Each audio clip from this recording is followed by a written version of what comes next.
My fave character in this anime is an overprotective big bro and a farmer boy? Aw, I knew since the very beginning that this guy is adorable. Pokemon Ranger, I choose you! What's up my dear boys and girls, it's your Ranger Boy here and welcome to a once again really late review of the Pokemon Sun and Moon anime. Today we will enter KIAWE's environment with episode 11, Ash Visits Kaki. This episode was just so enjoyable, with a lot of comedy, which you might already have seen in my crack video, and a side of KIAWE which I never would have expected. So if you wanna know more, or maybe you're just bored, then without any more hesitation, let's get right into the review! So guys, we are starting this episode with the thing I complained about in my last impressions video, a Z-move training session. Like, oh my god, why didn't the writers put the training segment into last week's episode instead of that unnecessary Officer Jenny segment? Officer Jenny, I still love you. Because in this specific scene, you could see that Z-moves aren't that easy to master and that Pokemon who are inexperienced can get exhausted pretty easily. You know, unless you're OG Pikachu. But then Ash quickly sees KIAWE flying through the sky on his Charizard, and soon after that he decides to train with KIAWE while also using this opportunity to get some free ice cream. But unlike Ash, KIAWE also has some other things to do besides training, since he also helps out his family by delivering milk to the citizens of Alola, and therefore Ash is willing to help him out. And after flying through the sky on a fabulous Pelipper while being a part-time milkman, Ash and KIAWE finally arrive at the family ranch. And the first time I saw this episode I was like, oh, KIAWE had a farm, E-I-E-I-O, and on his farm he had some milk, E-I-E-I-O, with a milk tank here and a Mudbray there. And speaking of Mudbray, of course Ash's first encounter with Mudbray was just pure fascination. Until Ash gets dirt splashed on his face. Oh, Ash. Luckily, KIAWE's mother, the beautiful looking Amara, comes to the rescue with a towel for Ash's face. I mean, that towel will save Ash's face from the dirt, but it won't help Ash's cartoon face in general.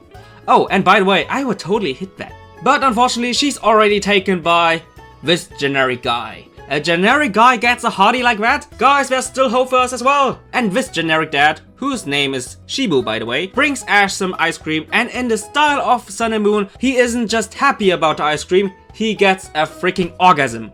But it seems like that KIAWE isn't able to relax as well, because he soon witnesses grave danger, and therefore he jumps like a stuntman to help out his little sister Hoshi. Oh, she's so adorable! Just look at her, she's just too cute. Oh my god. Really sorry for fanboying so much guys, but I never had a little sister, I have 3 little brothers instead. God damn it, Dad. After eating his ice cream, Ash, just like the little adorable Hoshi, now feels the need to help as well, and we soon witness him washing Mudbray while unwillingly taking some extra flight trips, washing even more Mudbray, and doing typical farmer stuff. And after such an exhausting day, it's just natural that Ash is hungry and ready to eat. Until KIAWE stops him, because before they are having a dinner, they first are paying respect to the Vela volcano. Being unable to move an inch, Ash was just about to go to sleep, until he witnesses KIAWE still being awake, training with his Pokemon instead of sleeping. And KIAWE explains that he has to do this because it's a duty of a Z-Ring owner to train every day, no matter when. Very impressive, my friend. Furthermore, we also get a little bit more backstory of how KIAWE obtained the Z-Ring. He obtained it from Kahuna Olivia, aka another beautiful woman, and I guess she got that ring from KIAWE's grandfather. This certain grandfather also told him in his childhood that in the past, flames can either bring life or destruction upon the world, and he wants KIAWE to be a fire user who brings life and happiness towards the people. And this is KIAWE's goal, to be a fire trainer who can bring life, hope and happiness to the citizens of Alola instead of destruction. Wow, that's deep. Sadly, there's no time to go more in depth into this story, since it's the next morning already and both trainers are ready to deliver some promised milk for a boy who needs it for his mother's birthday cake. And after a shock from Pikachu, they're on their way. But we quickly realize that it's not an easy route, since not only the volcano itself is causing them some trouble, but also the Team Skull grunts from back then. Damn, Team Skull, back at it again with some trouble. But bada bing bada bang, one Z-move and they're blasting off again, and the boy gets his milk. Before the episode ends, we're seeing a KIAWE vs Ash battle being cock-teased by the anime.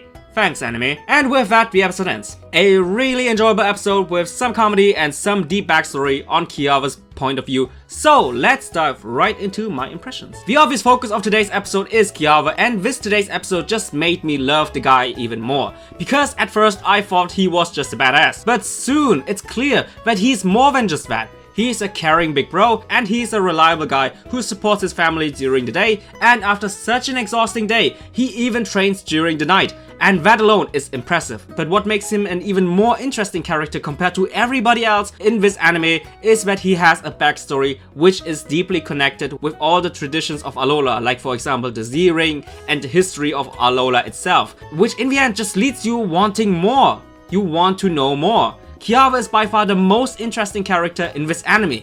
Period. Lily is kinda spoiled thanks to the games, and there's nothing really surprising about Lily, let's be honest. Marlo still didn't have an episode, Lana is kinda meh, and I don't give a fuck about Sophocles. So KIAWE for the win. What about the rest of the episode? Well, I gotta admit that the comedy was okay, but some of the comedy and reactions of Ash still are pretty cringe. For example, that over-exaggerated orgasm for ice cream. That was so cringe. And as far as episode 11, I don't enjoy Team Skull.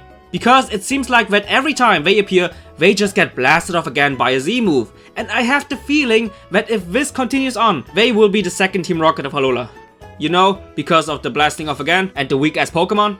Oh god, hopefully not. But overall, really cool episode, and especially because it was all about my fave character, KIAWE. So guys, I really hope you enjoyed this review. Just like always, we are hitting 100,000 subscribers soon. Oh my god, I'm so hyped. Thank you guys so much. And just like always, see you guys in the comment section down below. Bye guys!